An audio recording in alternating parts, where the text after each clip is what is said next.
Oke, berjumpa lagi di dalam video pengajaran pada mata kuliah pengantar pendidikan.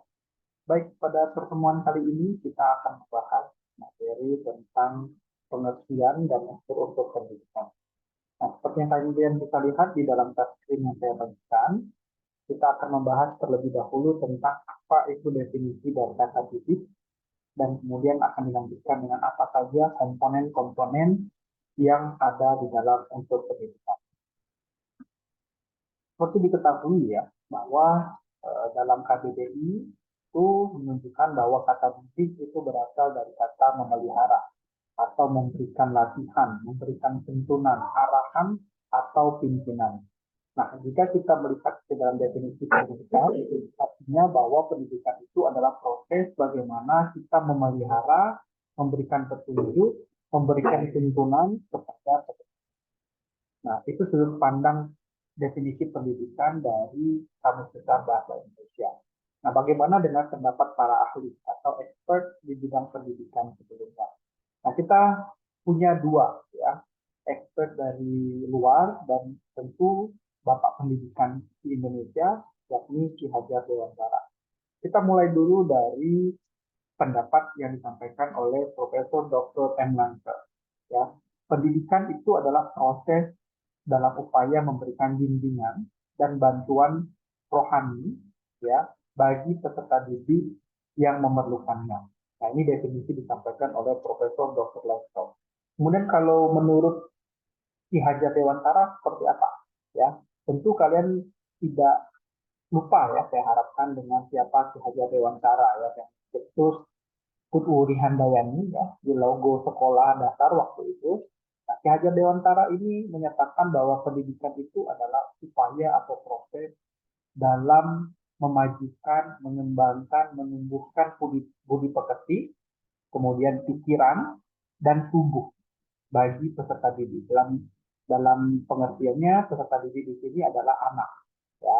Jadi dalam pandangannya Ki Hajar Dewantara bahwa pendidikan itu mencakup bagaimana kita mengembangkan ya, memajukan, menumbuhkan budi pekerti ya yang bisa kita uh, ambil sinonimnya itu sebagai sifat ya, karakter ya, atau kita bisa bilang juga afektif kalau di dalam terminologi sekarang.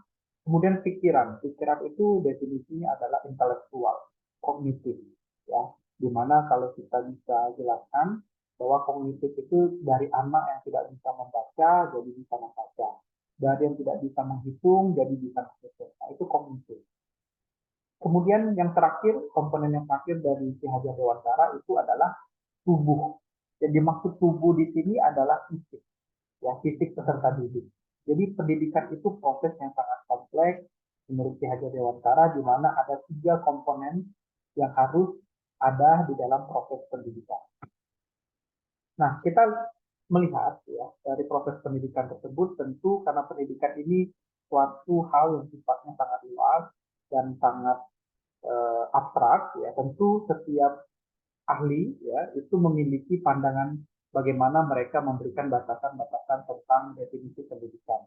Nah, di dalam buku yang kita pakai dari karangan Profesor Cesara Harja menyatakan bahwa ada 5 batasan, ya 5 macam batasan pendidikan di Indonesia. Ya, pertama, pendidikan itu adalah proses mentransformasi budaya. Artinya pendidikan itu adalah upaya bagaimana cara budaya yang baik dipertahankan dan budaya yang jelek itu diperbaiki. Ya, contoh kasusnya seperti ini. Dulu ya, balik ke zaman orang tua saya, mungkin kakek nenek saya, karena faktor ekonomi tidak terlalu kuat, itu yang sekolah itu cuman kakak-kakak dari orang tua saya, yang laki-laki terutama. Yang perempuan itu cukup batas SD saja. Nah, kalau di zaman sekarang itu kan jauh berubah, di mana seluruh warga negara itu boleh mendapatkan pendidikan dan sekarang sudah dijamin oleh pemerintah wajib 12 tahun. Ada sekolah-sekolah gratis. Kalau zaman dulu tuh enggak, ya. Tidak semua orang mendapatkan fasilitas untuk sekolah, ya. Jadi budaya-budaya yang seperti dulu, di mana perempuan itu kerjaannya cukup di dapur, nah sekarang itu budaya yang sudah berubah. Ya, perempuan itu boleh bekerja di luar rumah. Nah, ini adalah transformasi budaya. Ya, di mana zaman dulu perempuan itu harus di rumah pekerjaan. Ya makanya nggak usah sekolah tinggi-tinggi, nanti balik ke dapur juga. Enggak ya. Nah sekarang itu adalah transformasi budaya dalam sudut pandang ideologis yang terjadi. Ya, nah ini salah satu upaya pengubahan transformasi budaya itu adalah melalui pendidikan. Nah kemudian pendidikan itu juga sebagai proses pembentukan pribadi.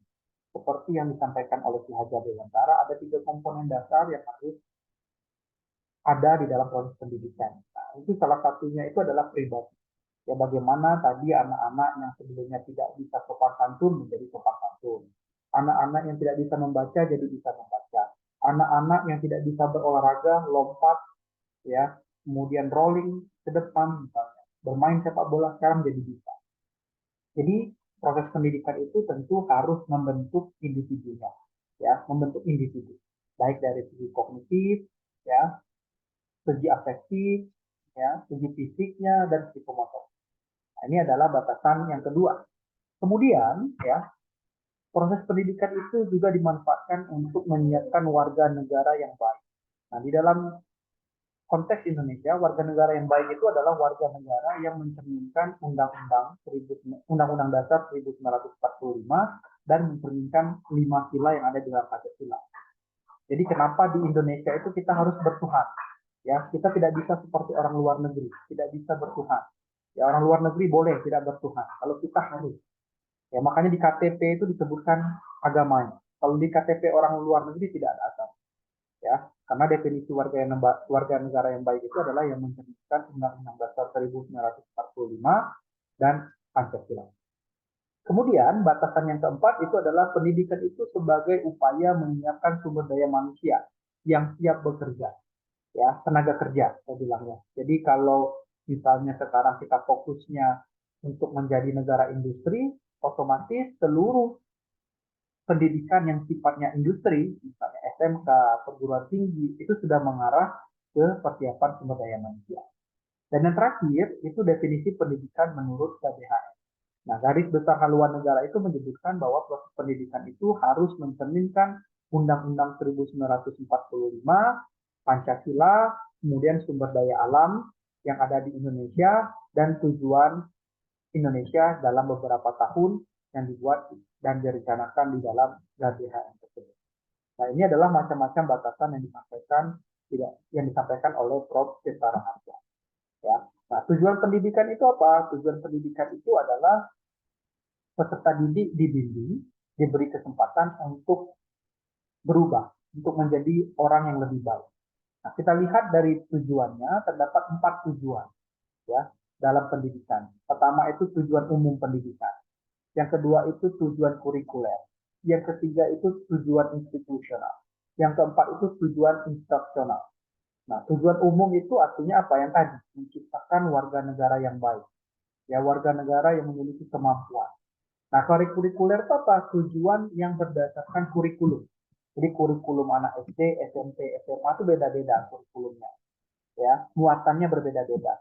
Nah, kalau tujuan kurikuler ini misal anak kelas 6 SD harus pandai membaca, bisa kali-kalian, bisa bagi-bagian. Nah, berarti kalau mereka bisa pada komponen tersebut, mereka secara kurikuler berarti telah mengikuti atau telah melewati batasan kurikulum yang ada di dalam SD tersebut.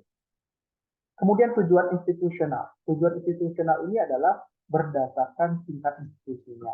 Sekolah menengah, ya, perguruan tinggi, sekolah dasar, nah itu dibatasi dengan institusional. Nah, ini adalah keempat tujuan khusus dalam tujuan pendidikan. Nah, tentu untuk mencapai tujuan-tujuan tersebut kita punya namanya proses pendidikan. Apa itu proses pendidikan? Proses pendidikan itu adalah cara, prosedur bagaimana kita bisa mencapai tujuan tadi. Ya, tujuan yang banyak tadi itu bisa dicapai dengan proses pendidikan. Nah, di dalam proses pendidikan, ya, tentu kita memiliki beberapa komponen-komponen. Contohnya apa? Ada 7 komponen pendidikan. Ya, pertama ada peserta didiknya. Jadi kalau nggak ada yang diajarkan, bukan pendidikan namanya. Ya, peserta didik siswa. Komponen kedua itu ada gurunya. Ya, ada yang mengajarkan, ada pendidiknya. Ya, ada pendidiknya. Jadi apa siapa gurunya? Ya, itu adalah komponen yang harus ada. Ya, kemudian yang ketiga itu ada yang diajarkan. Apa materi yang diajarkan? Apakah ngajar simple present tense kalau kita di bahasa Inggris? Apakah ngajar past tense? Ya, apakah cuma mengajarkan word saja, vocabulary? Itu ada kontennya. Ini komponen ketiga. Kemudian apa lagi? Komponen keempat itu ada media. Ya, media itu adalah alat yang digunakan untuk membantu supaya kegiatan pendidikannya gampang, lebih mudah. Ya, ini adalah komponen keempat. Kemudian itu ada namanya interaksi. Ya, interaksi ini komponen kelima. Ya, jadi di dalam proses pendidikan harus ada interaksi. Makanya ada guru dengan siswa, siswa dengan siswa lainnya. Karena melalui interaksi, ya melalui interaksi edukasi ini diharapkan akan terjadinya komunikasi, di mana anak-anak nanti akan banyak mendapatkan ilmu di luar buku yang mereka punya. Ya, nah, kemudian konteks selanjutnya itu kita punya namanya alat, ya tadi ya media, ya media tadi ya. Dan satu lagi metode. Metode itu apa, Sir? Metode itu adalah cara, ya, upaya kita supaya kegiatan itu lebih gampang. Contohnya, metode pembelajaran kita gunakan diskusi. Nah, itu ada metodenya. Nah, ini adalah ketujuh komponen ya di dalam proses pendidikan yang harus ada. Bagaimana kalau tidak ada salah satunya? Nah, kalau tidak ada salah satunya, kemungkinan itu bukan proses pendidikan atau belum proses pendidikan. Ini adalah hal yang perlu kalian ketahui tentang definisi proses pendidikan tersebut. Nah, di dalam pendidikan itu kita mengenal ada namanya pendidikan sepanjang hayat. Ya, seperti yang kalian lihat di sini ya, ini yang tadi saya sampaikan ada 7, ya, ada 7 komponen untuk pendidikan. Nah, sekarang kita berbicara tentang pendidikan sepanjang hayat. Pendidikan sepanjang hayat itu apa, Sir? Pendidikan sepanjang hayat itu atau lifelong learning itu adalah proses pendidikan ya di mana tidak mengenal waktu, tidak mengenal siapa, tidak mengenal di mana. Jadi pendidikan sepanjang waktu itu ya sepanjang hayat itu adalah pendidikan yang tidak mengenal siapa yang diajarkan, di mana mereka belajar, kapan umurnya belajar, tidak. Jadi yang membatasi pendidikan umur hayat itu adalah nyawa kita. Kalau nyawa kita sudah dicabut Tuhan, barulah selesai pendidikannya. Ya, ini pendidikan dalam artian luas ya, bukan pendidikan dalam artian sempit yang cuma termasuk ke dalam pendidikan formal, informal dan informal. Ya, nah itu adalah penjelasan terkait dua definisi utama dari definisi pendidikan dan unsur-unsur pendidikan di dalam bab 2. Untuk lebih jelasnya, saya harapkan kalian bisa membaca dari modul yang sudah saya buat di dalam PDF dan begitu juga dengan PowerPoint yang akan saya bagikan. Baik, terima kasih. Akan saya tutup. Assalamualaikum warahmatullahi wabarakatuh. Video.